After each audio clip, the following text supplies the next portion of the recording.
RDC est une et indivisible. De la population et de tout le monde, c'est qu'il faut tout arrêter pour faire face à cette situation.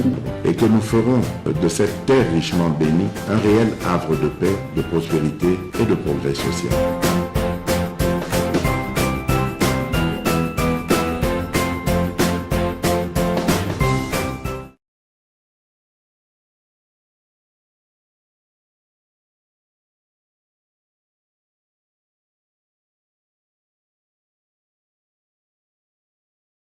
Merci, vous avez venu, vous avez des officiels. Vous avez été dans le studio, dans technicien, toujours c'est comme moi, parce que la vie aussi, pas de problème, il faut que je sois en bonne humeur. Sinon, chaque jour, il y a un problème. Les gars, il y a un groupe sans problème. Tout le monde a un donc, vous avez qui, tiens, un dossier Yassika. Alors, ceux qui ont prêté, il y a se défouler. Donc il faut toujours coloquer occasion et aller peut recommander naba minga ngomuti foyulo akukita ebeti nzembo aleli aleli moto yembeli Congo na nostalgie bino bokoti parti o talaventure abantene muntu aleli Congo nde c'est la deuxième fois dans mata alors ce que compliqué nostalgie est seulement mis sur bimi ce que nous bozu ko mi ko tambu so na mo bo ke talaventure isa aventure te muntu ayembeli Congo nde mboka ya bakoko donc continuez toujours à vous abonner à MKBz officiel et vous ne serez jamais déçus. Bozalina Matadi Kibala, na pesibino merci. Na Petro Congo, bazu fi moko, azaki na Facebook, soki na TikTok, atie moi sexy, ningisi loketo, atomboli boye, azala biloko wana, soki ndenge nini à la fin, tout ce toka boye, ban l'éveillé, il lobby. Baeba boaki ye liboso ya lupango na bango asi akufi. Et la police et outi ko sala maintenant banquette baye ko trouver que bakangi moto oyo abomaki ye. Et makambo TikTok oyo na Facebook surtout TikTok na bande ko na biso ya ba eyeli bango ba bele libanda loketo mopanzi. D'ailleurs, le système est et kaka pona yango. Parce que ils sont vraiment ils ont bouleversé. On ne comprend absolument rien. Accouché dans des conditions un peu floues. Les policiers peuvent me côté à poids lourd. Bakangi basaki soki 4 bakangi bango. Mutuka moko ezalaki ya maman moko c'était un handicapé. Il paraît que le chauffeur n'a pas de fausse manœuvre. Tant que les gens ont été les chauffeurs télémité, les policiers ont 6, les fongoli capot, les gens ont été monsieur batterie. Maman a dit que la tablier était tindiki. Image sali, baise. À la fin, quand on est à sa makasi, il y a kangi bango. Baouana kangi bango. Le col est aussi la tête, même ma cambona logique, pollution mogopé ya moisi. Nous le cas qui peut, azo katisa. Ce que je fais faire, oh, nous connaissons des langailles. Eh, maman a policier a démarré maman nae. Ta maman. Bah, filma qui est. Ndeba eba kangi, les sous pas kasso. Mais quand on va se faire la déclaration, on va se sommaire, il y a une mission de Konangai. Oh, Mbogo, tout ça n'a permis, Ata, tout ça n'a permis, Pensa vraiment, il faut pas entendre le mobile. Souvent, tu vas kati menine, ils ont Mbogo, courant, exact, maille, exact, permis, exact, nyon, exact, tout ça n'a ni.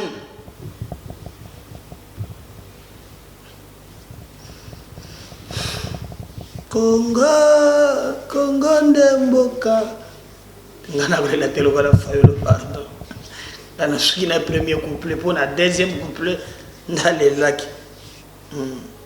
Mais il faut un bâton zembo avec Alexis légal. Il faut un bâton zembo Alexis légal. Mboko yo Congo. On est les sagate.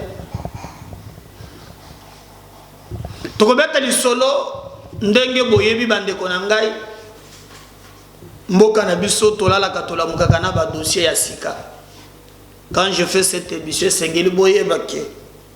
Moi si à Jean-Marc Kabund à Kabund. Moi si à Jean-Marc Kabund à Kabund. Obali na yazana boloko yepe bazuzi babalukeli ba condamné ye. Pourquoi? To komi na niveau 1. Plaignant na ye nani? Plaignant na ye Jekoko Mulumba. Boyebi ke même si lelo Jean-Marc Kabund akangami azana makala eza même na mukanda moko ebimaki pona babengi yango ordonnance ya mise bachaye na résidence moko surveillée, mise en résidence surveillée, allais-je dire. Ordonnance wana ezali jusqu'aujourd'hui nanu a bénéficié de na likambo wana. Non a bénéficié. Le président de la République a lobaki justice motueko yeba pour bango balobaki kutuke non ba meme na résidence surveillée na Maison Blanche tout comme l'état lukele ndako moko boye afanda na makambo nyonso. Justice ekomela ki ministère de l'Intérieur pour être bango ba assurer sécurité na ye basala likambo wana si le lomba la musuba zolo kanda kuna no bazuité. Mais de l'autre côté moi si na ye que d'autres choses zolo baliboso oh non Kabund akena maman na dit non c'est pas ça maman na pourquoi nous vous êtes polémique et plus ba chaka polémique on a la maman na pensa vraiment ça maman na ye te botika commentaire wana c'est sa femme. Nde tango bakei na ye bomoni ke na ba descente nyonso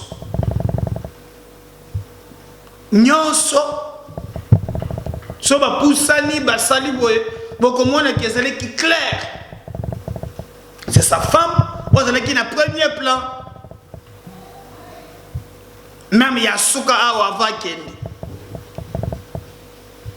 Alors, bayeko kamata na problème. À mon humble avis, même s'il y avait biloko oyo kokiko salake ezana ba infraction, moi je pouvais demander à Jekoko parfois de pardonner si ça dépendait de moi. Bien que la femme est allée plus loin. Hein? Moi, c'est qui est plus loin. Na koloka vidéo na so ba koloka ba kochele bino yango. Pour comprendre ce qu'elle avait dit.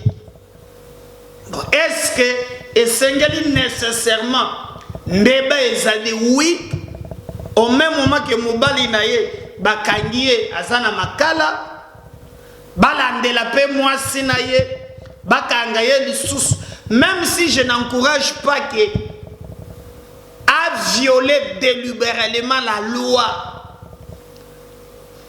mais il y avait moyen, il y a continué babiloko wana koloka lolenge nini peut-être il y a trouvé réparation. Jekoko Mulumba lui-même en a souffert. Agenda ko sanza makela na toilette na ngaliema au du temps de Kabila. Il sait ce que cette histoire, il sait ce qu'il a subi Nanzoto nae. Je n'en connais loin de moi l'idée d'encourager moi Jacques Abound, il y a cité méchamment son nom. Mais je pense que compte tenu na Oyo Mubana ya Seazui, il y avait possibilité peut-être de relativiser les cas. Mais dans moi Lelo, ce n'est pas le cas. Moi si à Kabound, Azali condamné. Alors je vais kokende na Lombango pour être na tangela bino Yango, pour comprendre que pour moi, je pensais qu'il pouvait vraiment côté Kananou, je sais que ça a sali Mabé, mais aller jusque bas condamné na monango côté donc, c'est-à-dire na papa na maman bakosala boloko. Sur le côté moko. Jamais. Jamais. Te boloko ba maman ezali oui. Mais et bien si je na makala wana nyonso za organiser. Ya toujours ba 3 bana na partie les gars makala wana. Soutenu ba ba zani voix likolo wana. Basinga vie moko za na chambre na tala ba whisky nyonso na kasi.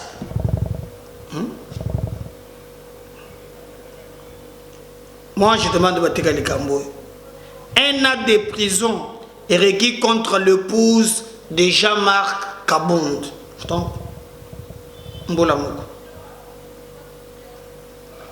Le ministère public a requis 1 an de prison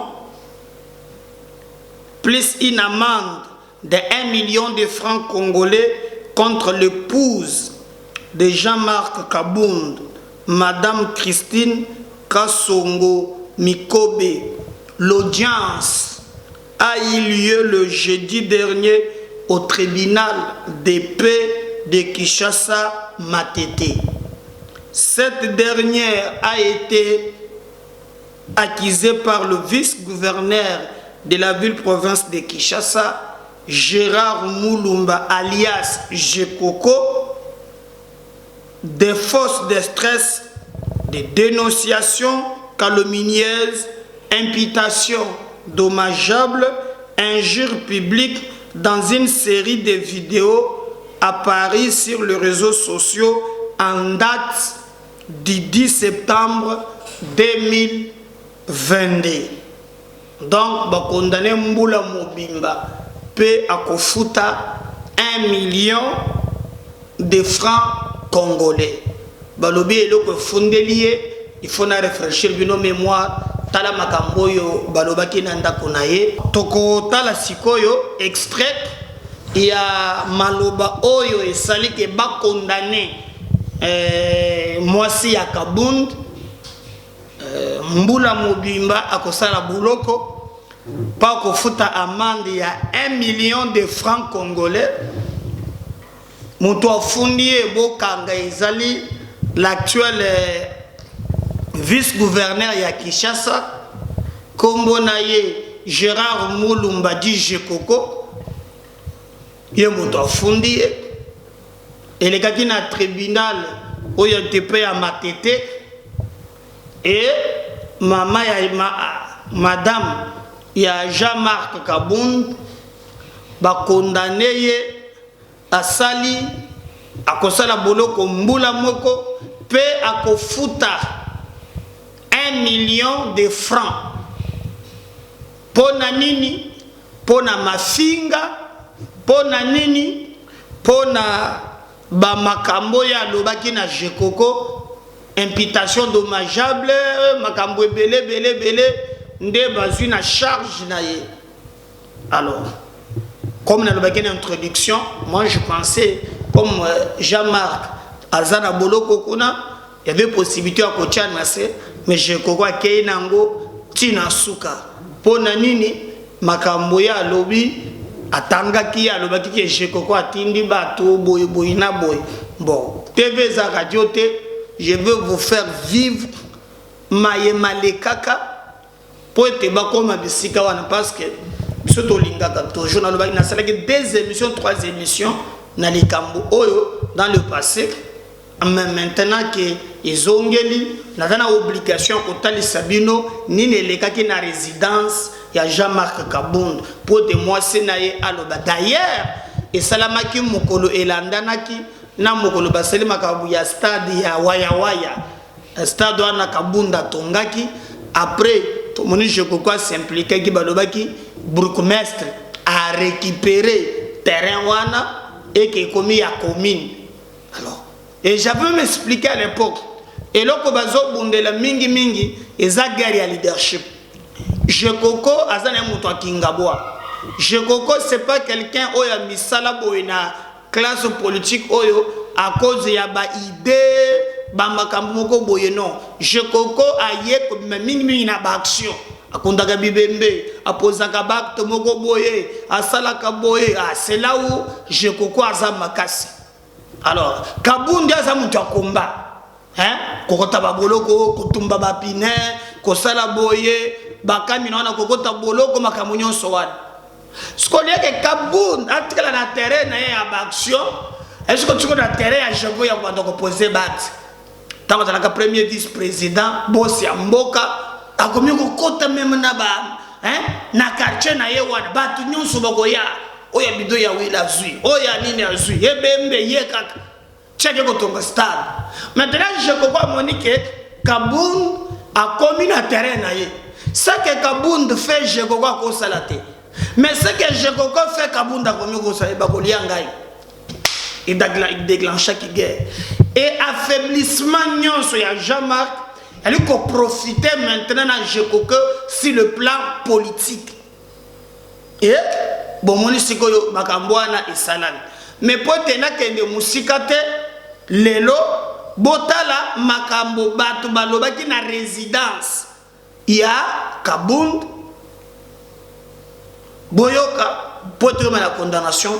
On va revenir juste après pour te continuer na mission na biso ya mokolo ya lelo maître nazo senga avant toche pe ba vidéo oyo rassurez-vous que ndengo zota la biso aux abonnés c'est le seul moyen aussi de nous soutenir. Ou bien aussi liker vidéo ou bien aussi continuer à partager ngona bande kumususu oui mais c'est pas bango bakota en ligne baya batala émission na biso ndenge vous allez décortiquer actualité parce que ici chez nous on traite to collecter to traiter peut to diffuser information la chaîne de vérité MKBS officiel.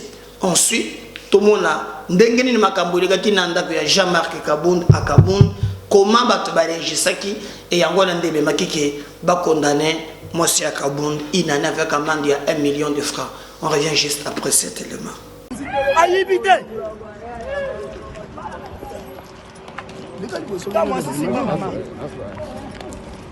Akambo ezalaka te ayibite alobani na mabe o Jean-Marc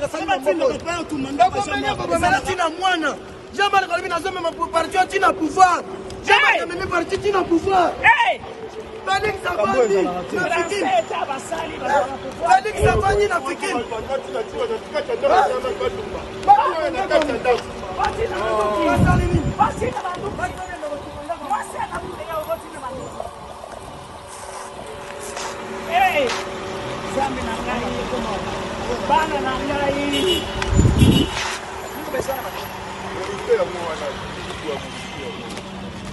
ayibite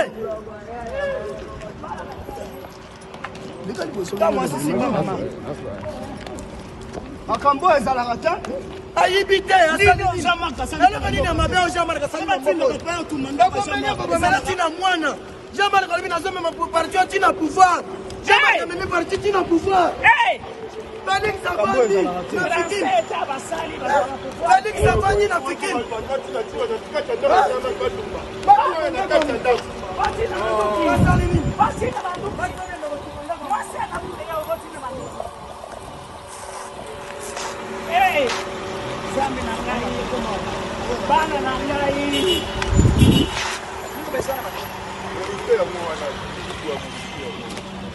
Voilà. Maintenant que Bolandi, vous avez une idée, il y a condamnation, il y a condamné la qui est, je crois que avocat ce qui moi ezali ba ça l'appel to sengi quand même que ba zuzi ba tia imanye na vigno moi si pas kabondi tika koloba makambo vengeance ndeza mabe mon papa kabunda ke kuna colère colère. C'est pas bien aussi d'accuser les gens ceux qui ont des éléments même attention à des éléments il faut les documenter. Faut pas aller pour le kabakambo correct là kaba comptoir ndezo makabiso babisika toujours comme wana eza penza bien te ça fait très mal que non baza la vraiment ndenge bazawan mais bana bakotika la nani zo moneza malamu te tout ça on ndeke tika ko le banda na kabunda botate kabunda botate bongo mwana oyo nini tokenda kolela na oyo batumbaka soki na ndako soki ndenge nini mwana azaka mwana na yete azaka mwana mwasi bino mpe bakongolais kotaka ka disgrâce na ye nyonso ekobima Fayulu tosalaka na ye soldat du peuple na papa Etienne totambolaka na ye tosalaka na ye nyonso pouf ozalaka sénégalais ndeko moko azo confirmer le ngai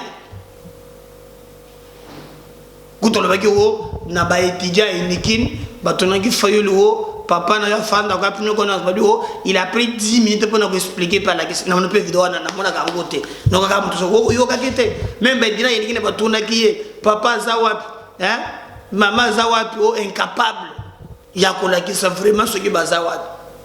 Ah bon? Agambozande boy. Moi c'est là ça camerounaise et badi wale za ko wanga na te. Parce que baza ba parenté na Samuel et tout. Yo mona ko pe apelemela ki pe makambo ya congolais de père et de mère pour bana na yepele ba ko sala pe na ambition ba na bangwende pa mobeko ani esu bango. Esu bango. Na congolais ko zuana na yenga mbute okubima nekolo mususu ngo kufana ndako zo mituna mena kumi boye ndenge nini ba o togolais e baba na explicateur zo na yo wana yo mona katango tele makazala ka boy bokichu to zala kana ye o bazalaki na ye tout mo ko pas balokela yo e tradition mo boy mboko hoyo faut voir des nerfs solides pour fanda awa tokobeta lisolo bande konangai ba vérité bandi kobima na ebisako bino lobi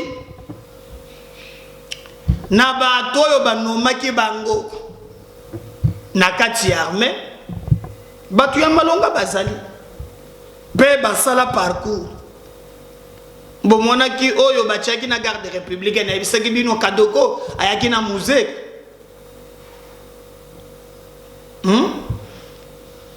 et bien le but c'est quelqu'un qui a respecté ba pété ndenge zaleli o batiela biso ya kabila o mixage brassage cursus ya o basala kapona kolanda ezate batokomi ko sauter o major ngoma au tenir pe ba point de presse ba biso que après nomination agitation eza makasi ba militaire o baza en contact na Rwanda panique ba misusu kutu bokoka mikolo mibale o bango ba pakati mbango Régimisation Tshisekedi a sali, il a tenu compte na jeunesse na boya nommé balobi 20% des opposés problème 20% des opposés problème mais le reste 80% batu balobi eza somme muto yo batie maintenant ba opération muto ya kozala siko na muto ya kosimba kamanduke batarara oya chaka vraiment yo zala boy kite boy opération boy balobi wana mutu te musala na ye mobimba bundaka na ba groupe armé abundaka na bao bayaki na ba force moko ya bazwaki bautaki na Angola bazwaki parti na biso ye mondalaki chef kuna abunda na ba RFP so ki RFPI abundaka na ba FDLR musala na ye kakawana. Mais le problème c'est la trahison. À chaque fois que bazo avance mot d'ordre ya Kinshasa au beau reculer neto boyoki par exemple ya Yav et Salaka Bongo. Ceux qui voulaient reculer, ce qui se faisait. Mais le Messie, lobby a une expérience à Bitumba Sakanate. Donc, sous-lieutenant-major, sous-lieutenant, lobby Mutuna Kosakanate. Sous-chef d'état-major, voilà. Le gouvernement faut maîtriser. Sous-chef d'état-major, mais il est allé charger dans l'opération. Chico. Na lukeli bino poto bundaki quand même na bande kumususu.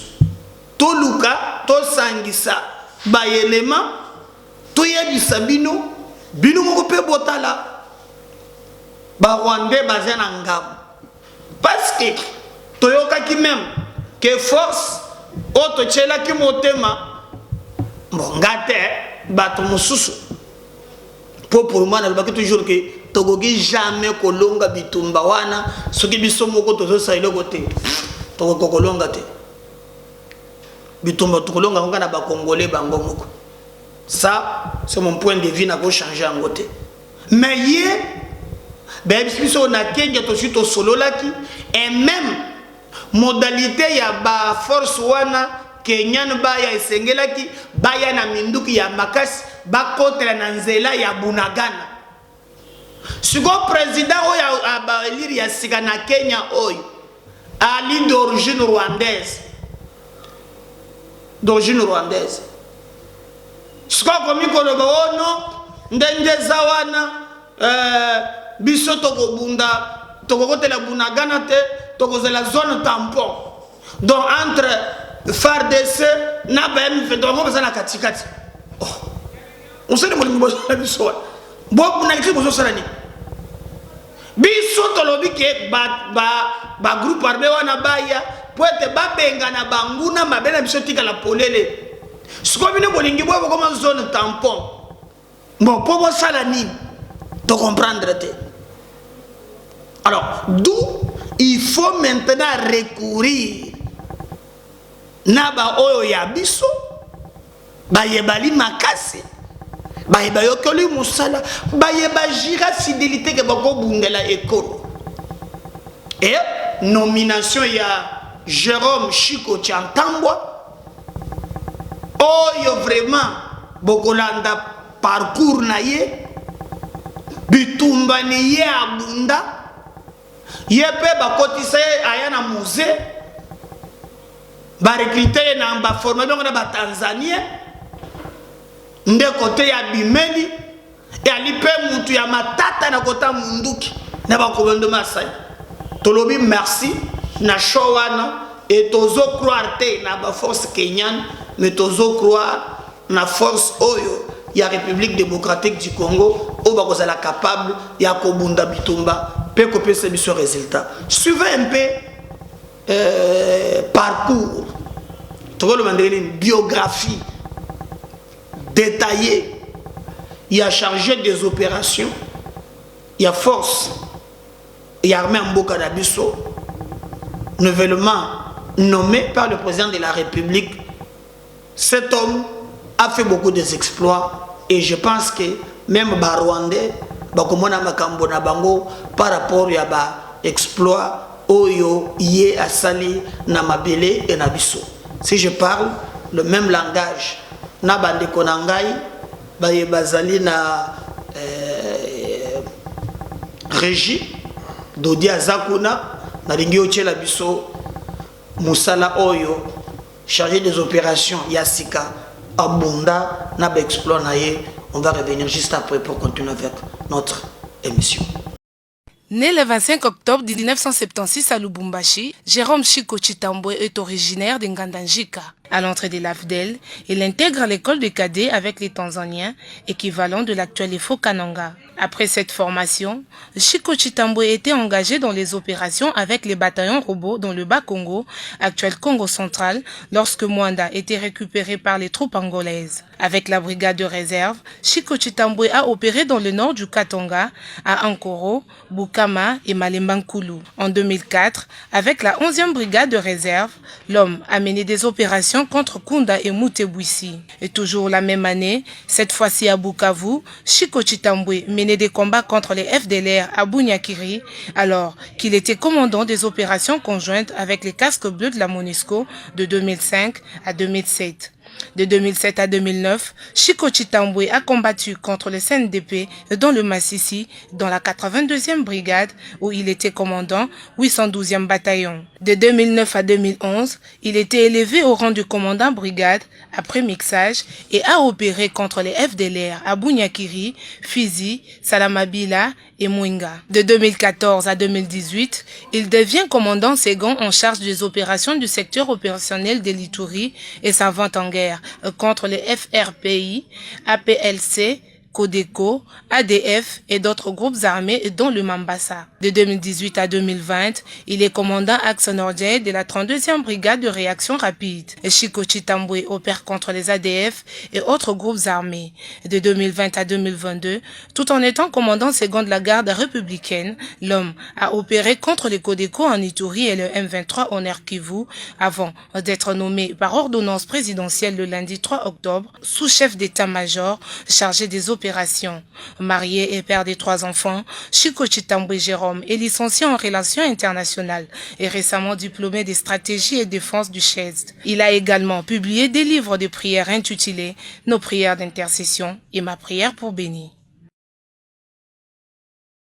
Né le 25 octobre 1976 à Lubumbashi, Jérôme Chico Chitambwe est originaire de Ngandanjika. À l'entrée de l'AFDEL, il intègre l'école de cadets avec les Tanzaniens, équivalent de l'actuel EFO Kananga. Après cette formation, Chico Chitambwe était engagé dans les opérations avec les bataillons robots dans le Bas-Congo, actuel Congo central, lorsque Mwanda était récupéré par les troupes angolaises. Avec la brigade de réserve, Chico Chitambwe a opéré dans le nord du Katanga, à Ankoro, Bukama et Malemba-Nkulu. En 2004, avec la 11e brigade de réserve, l'homme a mené des opérations contre Kunda et Mutebwisi. Et toujours la même année, cette fois-ci à Bukavu, Chico Chitambwe menait des combats contre les FDLR à Bunyakiri, alors qu'il était commandant des opérations conjointes avec les casques bleus de la MONUSCO de 2005 à 2007.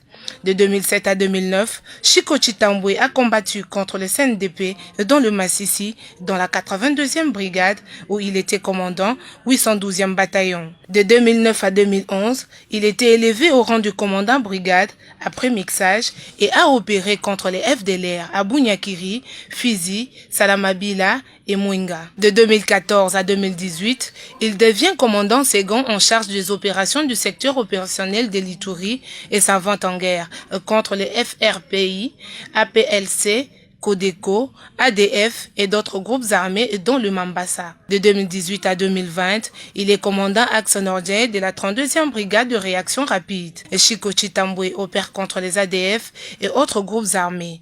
De 2020 à 2022, tout en étant commandant second de la garde républicaine, l'homme a opéré contre les Codeco en Ituri et le M23 au Nord Kivu avant d'être nommé par ordonnance présidentielle le lundi 3 octobre sous-chef d'état-major chargé des opérations.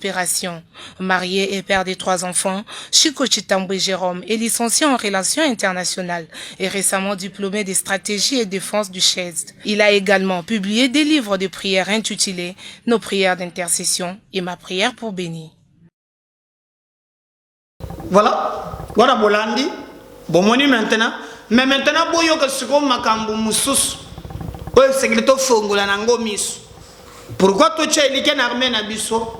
Willy Michik a PSP révélation. Boyoka. On va revenir juste après. Nous attendions l'arrivée des forces spéciales. Malheureusement, pour nous, je dois dire la vérité, que les gouvernements et au niveau de Kenya, c'est nous qui avons demandé que les commandements soient placés entre les mains des Kenyans. Nous avions confiance au président Uhuru. Mais actuellement, maintenant, le président qui est là est d'origine rwandaise. Alors maintenant, il a changé. Yango omoni ba troupe kenyan. Oye, il fallait pas de l'Ouganda, pas qu'on Bunagana banamoko. Mais Baleki, il cherche. C'est ce que le président avait annoncé. Justement, maintenant, mais le président Sika a changé Makambo. Ba côté à frontière, oya il cherche. Ba Kiwanja, Ruchuru, Balobi Wango, va force de tampon. Donc, vous allez entrer FRDC, Naba M23. Et ça, c'est dangereux. Dans le but, c'est dangereux puisque ça frise la balkanisation. Puisque ceux qui basent dans mon côté. Or, l'accord de Nairobi, la résolution du conclave des chefs d'État et de gouvernement de pays de la communauté de l'Afrique de l'Est était claire. La force spéciale a comme mission de traquer les groupes armés réfractaires au processus de paix de Nairobi. Et M23 est l'un de ces groupes. Ici à Kinshasa, le chef de l'État a signé encore l'accord de déploiement. Alors, on n'a pas déployé les troupes pour être des forces tampons, non. On a déployé les troupes pour ça. Donc, il faudrait aujourd'hui, avant qu'il ne soit tard, revisiter ça. Nous attendions l'arrivée des forces spéciales. Malheureusement, pour nous, je dois dire la vérité, que les gouvernements au niveau de Kenya, c'est nous qui avons demandé que les commandements soient placés entre les mains des Kenyans. Nous avions confiance au président Uhuru. Mais actuellement, maintenant, le président qui est là est d'origine rwandaise. Alors maintenant, il a changé. Yango omoni ba troupe kenyan. Oye, il fallait pas de l'Ouganda, pas qu'on Bunagana banamoko. Mais Baleki, il cherche. C'est ce que le président avait annoncé. Justement, maintenant, mais le président Sika a changé Makambo. Ba côté à frontière, oya il cherche. Ba Kiwanja, Ruchuru, Balobi Wango, va force de tampon. Donc, vous allez entrer FRDC, Naba M23. Et ça, c'est dangereux. Dans le but, c'est dangereux puisque ça frise la balkanisation. Puisque ceux qui basent dans mon côté. Or, l'accord de Nairobi, la résolution du conclave des chefs d'État et de gouvernement de pays de la communauté de l'Afrique de l'Est était claire. La force spéciale a comme mission de traquer les groupes armés réfractaires au processus de paix de Nairobi. Et M23 est l'un de ces groupes. Ici à Kinshasa, le chef de l'État a signé encore l'accord de déploiement. Alors, on n'a pas déployé les troupes pour être des forces tampons, non. On a déployé les troupes pour ça. Donc, il faudrait aujourd'hui, avant qu'il ne soit tard, revisiter ça. Merci. N'oubliez pas de partager les liens, de liker et de commenter. Si le Seigneur ne revenait pas, restez branchés. Deuxième numéro, Nazoya. À tout à l'heure. Bye.